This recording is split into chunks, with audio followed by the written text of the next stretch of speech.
कि योगिता जी, आपने इस तरह के मामले कितने देखे हैं, कितनी ऐसी पीड़िताओं से आपकी मुलाकात हुई होगी। यहाँ पर आम आदमी पार्टी का कहना है हमें मिलने नहीं दिया गया, हम इस पूरे मामले में दिल्ली पुलिस कुछ छुपा रही है।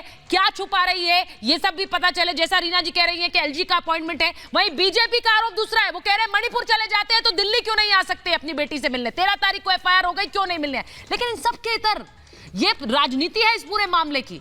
लेकिन क्या राजनीति मामलों के इंसाफ तक पहुंचने में एक रोड़ा नहीं बनती है योगिता जी? आपने तो कई मामले देखे। देखिए, राजनीति का असली अर्थ तो ये है कि सेवा करना, पर अनफॉर्चुनेटली यहाँ पर सिर्फ एक दूसरे पर आरोप और दोषारोप कर कर ये लोग बच जाते हैं। जो सरकार दिल्ली में निर्भया की वजह से बनी, क्योंकि अन्ना आंदोलन के बाद इनका सेकंड बड़ा आंदोलन, क्योंकि मैं उसका हिस्सा रही हूँ, निर्भया आंदोलन था। निर्भया आंदोलन में इन्होंने बहुत बेटियों की बात की और पूरे उस पर सरकारें पलट गई। दिल्ली में इनको जो मौका मिला है करप्शन और वुमेन सेफ्टी के ऊपर मिला है, और उसके बाद बड़ा दुख लगता है कि आप बातें करते हैं, आप पूरे हिंदुस्तान पे छाना चाहते हैं, आप चाहते हैं कि हर जगह आपकी सरकार बने। बहुत गंभीर मुद्दा है। मैं तो कह रही हूँ सबसे गंभीर मुद्दा आज की डेट में अगर देश में वो है तो महिला सुरक्षा का, बच्चों की सुरक्षा का।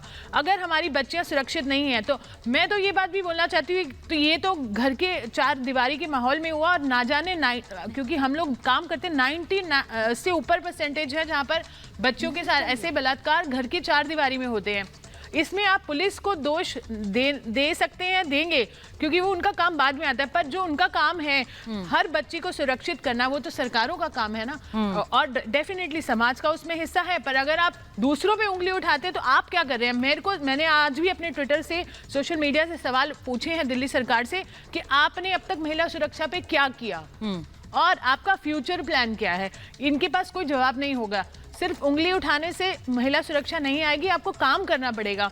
ये देखिए मेजर्स हैं, बहुत सारी चीजें हो सकती हैं। मैंने बहुत सारे आइडियाज दिए हैं जिसमें इस तरह की बच्चियां, ये तो काउंसलिंग में उसने बताया, न जाने ऐसी कितनी बच्चियां। आप कोई एक प्रोग्राम ही नहीं चला रहे हैं जहां बच्चियों को प्लेटफॉर्म मिले कि उनके साथ ऐसी अगर हरासमेंट हो रही है। अब योगिता भयाना जी ये कह रही है रीना जी कि महिला सुरक्षा के नाम पर आम आदमी पार्टी की सरकार दिल्ली में आई है, इसीलिए सवाल आपसे ज्यादा पूछे जाएंगे। लेकिन मैं फिर भी कहती हूं ये सवाल राजनीतिक नहीं है। वेदभूषण जी जरा बताइए, सवाल राजनीतिक नहीं है, क्योंकि जिस बच्ची के साथ ये सब होता रहा 5 महीने तक उसके साथ रेप होता रहा, वो उस घर में रह रही थी, अपना मानकर रह रही थी, लेकिन वो बता नहीं पाई। और उसके बाद इस अवसर पर किस तरह की ये धाराएं लगती हैं, क्योंकि ये बार बार हमें कहना पड़ता है कि एक्सपेडाइट जस्टिस, जिससे कि लोग इस तरह की जुर्रत ना करें। इस तरह के मामले आते हैं तब लोगों को समझ आता है कानून और जो सजा मिलेगी वही एक एग्जाम्पल बन सकता है। सुचारिता, आपके चैनल पर मैंने कानून के बारे में डिबेट की थी। मानसून सेशन में कुछ अमेंडमेंट लाए गए थे, कानून में बदलाव किया गया था।